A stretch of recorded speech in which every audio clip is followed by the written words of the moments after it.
In this video, I'm going to teach you 5 easy tips to help keep you painting and hobbying. The most difficult part of this tabletop wargaming hobby, it's not wet blending, it's not airbrush maintenance, it's not freehand painting on shields and shoulder pads, it's not those decals that you put on the shoulder pads. Those are difficult, don't get me wrong. The hardest part, honestly, is staying motivated and continuing to do the hobby, the painting, the whatever, when you've got everything else going on out there in the world. The thing that I hear from people all the time is, yeah, I just wish I had more time to paint. I just wish that I had more energy, more motivation to paint. That's usually the more apt thing because, you know, there are people out there who have literally no time. They've got several jobs and they've got, well, generally just the one family. Maybe you got 2 families. It's not a good idea. But, time is time and we all have the same amount, 24 hours in a day. But some of us have more free time than others. So I get that. But generally, if you have free time and you would like to be doing this kind of stuff, you want to paint your miniatures, you want to paint your army, you want to do your terrain or whatever, but then you find that you don't ever do it, well, there's some ways we can maybe help to fix that. Now, these are all things that I do myself to keep me motivated and to keep me moving forward. One of the most important first ones certainly is setting a time, making a structure to do your hobby. Now, I stream on Twitch twice a week. So at the very least, in any given week, I'm at least going to do 3 hours on Monday night and 3 hours on Friday morning. So there's that, but I like to get other stuff done off stream as well. The stuff that I paint on stream is stuff that I just paint on stream. I don't paint it in between, sessions, and I rarely ever bring stuff that I'm working on in and like interrupt the stream, except if I really have to for some sort of deadline, but it doesn't happen too frequently. That stuff is separate from my own personal hobby stuff. The interesting thing is that you may have a schedule for Twitch or something like that, but it's sometimes harder to keep a schedule for just your normal painting and the things that you want to get done. But setting that time, setting that day, being very specific about it is super important because it gives you a reminder. You can put that information in your phone. I've talked about that in the past. But having this thing where you're like, oh, that's Sunday morning, I paint. You know what I mean? Until 11, and then I have to go do this, or I have to go to work, or I have to do whatever. Finding a time and making that the time in which you do your hobby gives you a routine. And that routine is important. From what I've been told, from people who are healthy and like to do fitness, having a routine is really key to making it so that you keep doing it. And it's the same thing with painting and hobby and all that kind of stuff. Giving yourself, maybe it's only 1 day a week. Maybe it's 2 days a week if you're lucky. Maybe 3. Maybe it's once a day. You could possibly do that. I don't even do once a day generally. Maybe it's once a week, but then every other Saturday you don't have to work, and so therefore you can spend a whole bunch of the time. But taking that time and setting it aside, maybe sometimes it has to do with something that you like to listen to while you are painting. So maybe, I've got a podcast. I don't have a podcast, but there's a podcast that I really like that comes out on Saturdays, so I always try to paint on Saturday because I can listen to the new episode. Those types of things are super important. Routine will keep you working. Step 2, have a backup plan for when your routine falls through, because it will fall through. There will be times when you're like, Thursday night is the night that I paint, from the time I get done with dinner until I got to go to bed, and then there'll be something else that happens. Friends come to town who you haven't seen since high school, or you have to go into work for something, or a family member gets ill, or there's all kinds of things that can get in the way and make it so that you can't do your routine, which you've been practicing and trying to set up and get ingrained in your head. When you have a situation that breaks your routine, the first thing that you should try to think about, unless it's an emergency or something like that, but the first thing you should try to think about if you had to break the routine for whatever reason that's not an emergency, okay, so when am I going to make a makeup for my Thursday night session? Can I do it on Friday night? Can I do it on Saturday afternoon? Figuring that out now and then planning on it and setting it in your mind is going to make it so you don't lose an entire week's worth of work, or at least an entire day's worth of work. It depends on how many times per week you get to paint. Coming up with that right away, as soon as you're like, I can't do this on my normal routine night because of reasons, when can I? Making sure you do that gets you not only to kind of catch up for that particular session, but it also doesn't get you off track too much. If you sometimes have a routine and then you miss like just one, that can throw you off, because then the next time you're like, oh, geez, I'm behind. And then you don't do the next time. Now you're 2 sessions behind, maybe 3, and it can snowball. So making sure that if you have to miss your routine, you immediately come up with some sort of an idea for a backup can keep you on track.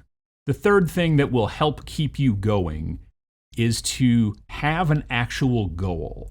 If you just sit down and say, I'm just going to paint, you can do that, especially if you have a lot of free time and don't have motivation issues. But if you don't have a lot of free time or you have motivation issues, you find there's times when you're just not painting, sometimes it's because you don't know what you should be doing. And I don't even mean what models you should be working on. You probably have an idea of what models you should be working on. They're probably half built on your table or fully built and primed or something like that.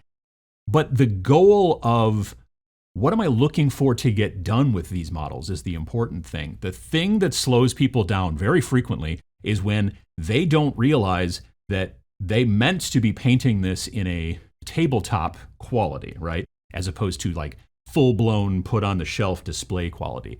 And they just keep working on this gaming piece, which should have tabletop quality, and they just keep working on it, and they just keep working on it because they're just trying to get it a little bit better and a little bit better and a little bit better. And then eventually you're like, I've been working on this piece for 2 months. These guys are never going to see the table. It's because you lost track of the goal of what you were trying to do. The goal was you're trying to get these guys on the table so you can play and have a good time with them. That's a different painting style for most people than the I want to put this on the shelf and gaze upon it for decades kind of, paint job. Understanding from the get, I'm going to work on this because I've got a contest that I'm trying to win. Okay, cool. You've got to probably block out a good couple of months, very possibly, on a single model, depending on how fast you work, depending on how many times a week you get to paint, all that kind of stuff. On the other hand, if you're just like, I need to get this squad of models into my army, maybe it's also for a date coming up, that kind of thing. That's also super important. Having that thing figured out and understanding this is my goal, tabletop quality, slightly better than tabletop quality. Display quality. Knowing that will cause you to not put in more effort and take even longer to get something done, which when you seems like there's no light at the end of the tunnel, that'll also kill your motivation. Another great thing that I use to keep myself motivated, number 4, is find a new technique. If you paint the same way all the time, you can get to a point where you become maybe bored. You're like, oh, okay, well, I do it like this, and then I do this, and then I do that. Then I dry brush here, and then I throw in some wash.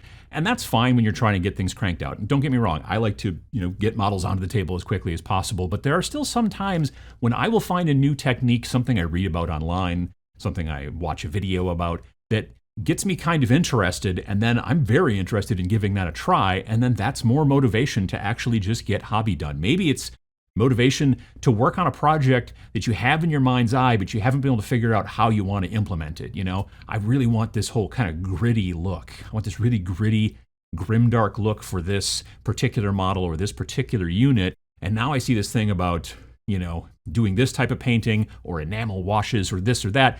And not only is it something I want to try out, but in some situations, it can actually be a little bit speedier. I find enamel washes to be generally pretty quick and give me a real grungy kind of grimdark look. So I like doing that, and it keeps me motivated to do that. Finding new techniques to try out, especially if you enjoy learning, can definitely keep you motivated.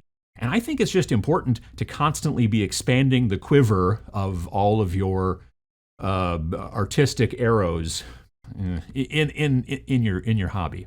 Lastly, have an end date. If you have a project, and I mentioned this before about knowing ahead of time kind of like a little bit, but this is kind of just specifically to the date and not the style and things like that. But having an actual end date, whether it is a tournament, a game afternoon over at your friend's house, some sort of painting contest, knowing this is when I need to get this done. Or it doesn't even have to be a specific event. Sometimes you're just like, I need this done by the end of the month so I can start working on something new so I don't spend too much time on this one project, which will kill my motivation. Understanding that getting things done keeps you motivated, and that's really important. Getting things done keeps you motivated. So finding a date and saying, this is the date in which I want to have it done by, is also very important for keeping yourself motivated to go.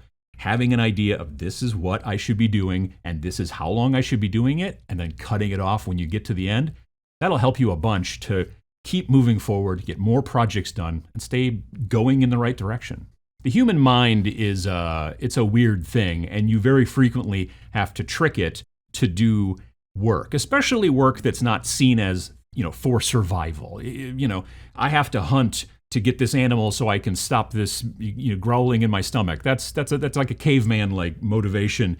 I want to paint a bunch of Space Marines to, add to my army. That's a little bit more of a trick that you have to do sometimes to yourself to make it so that you actually get this free time hobby enjoyment, this thing actually finished. So I hope some of these tips will be helpful to you, and I hope they will keep you moving in your hobby progress and get some more things either on the table or on the shelf, however you want to paint them. If you enjoyed this, if you could do me a favor, click the like if you get the chance, and if you haven't subscribed, please do, and we'll see you again in the next one. If you've got some if you've got some tips on motivation that you'd like to throw in the comments, feel free to do so. And if you're interested in looking for more than just the 5 that I dropped, take a look down there as well. Thanks for watching. I don't know why it is so warm in here. Goodness.